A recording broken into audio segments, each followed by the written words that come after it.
Il-ħadd wara nofsinhar il-Partit Laburista organizza t-tielet mass meeting tiegħu għal matul din il-kampanja elettorali.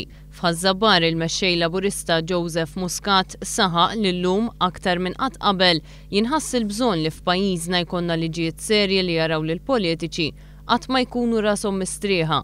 Semma l-każ tal-loti ta' commissions fuq ix-xiri taż-żejt u fakkar kif pajjiżna qed jixtri b'1,000,000 euro żejt kuljum. U xi ħadd kien jew għadu jieħu l-commission fuq dan iż-żejt.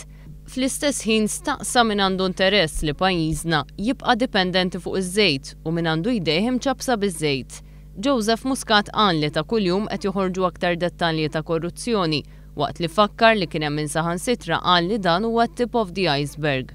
Saħaq li llum aktar minn qatt qabel jinħass il-bżonn tal-liġi tal-finanzjament tal-partiti u tal-liġi serja tal-whistleblower li tippermetti li tinqabad il-korruzzjoni politika.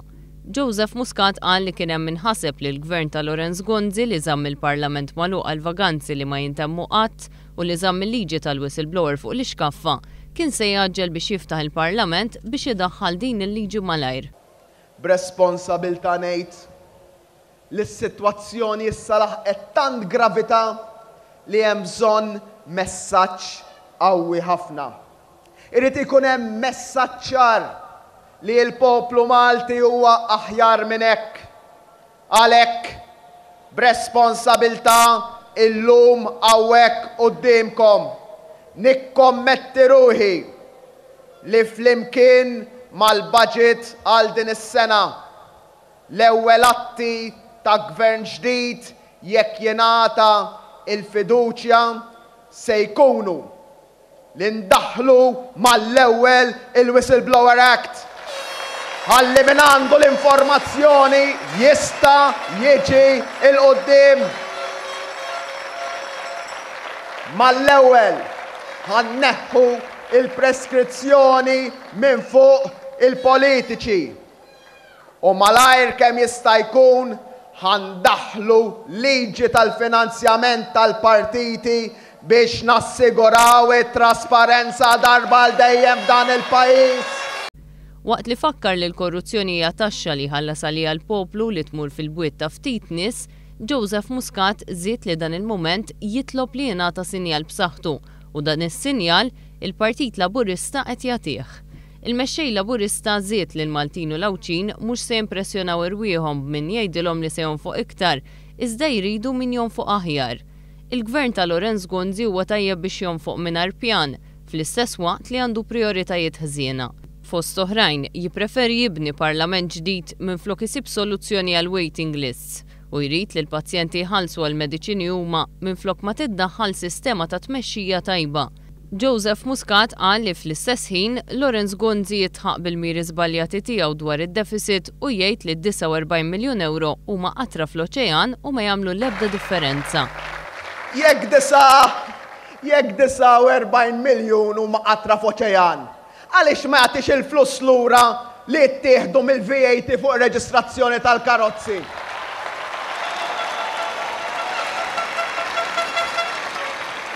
Jekk 49 miljun huma qatra fl-oċean, għaliex ma jagħtix lill-pulizija l-ħlas tal-overtime li baqa' ma ħallashomx għalih? Jekk 49 miljun huma qatra fl-oċean, għaliex ma jagħmilx djar komunitarja għal persuni kollha b'diżabilità? Joseph Muscat spjega x'jista' jsir b'49 miljun euro. Qal jistgħu jitħallsu aktar minn 2500 tabib, infermier, spiżjar u għalliem, jitħallsu 3000 pulizija, jinbnew mill-inqas 3 skel ġodda u 14 il-kumpless sportiv. Jinbena sptar ieħor tal-kanċer, 5 swali ġodda f'San Vincenz de Paul, jiġu finanzjati 2000 operazzjoni tal-qalb, 7000 operazzjoni tal-hip replacement, 49,000 kolonoskopi u 30,000 operazzjoni tal-katarretti.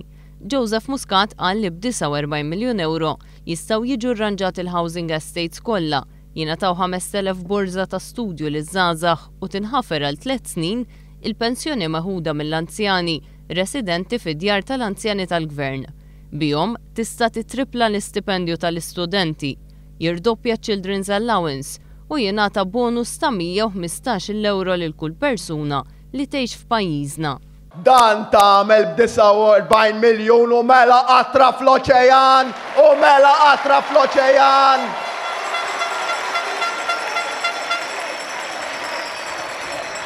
Qed taraw ħbib tiegħi, qed taraw kemm ħadd ieħor huwa maqtuħ mir-realtà.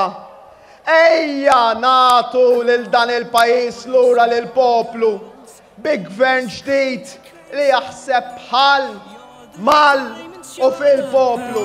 Let's make a new tomorrow today. We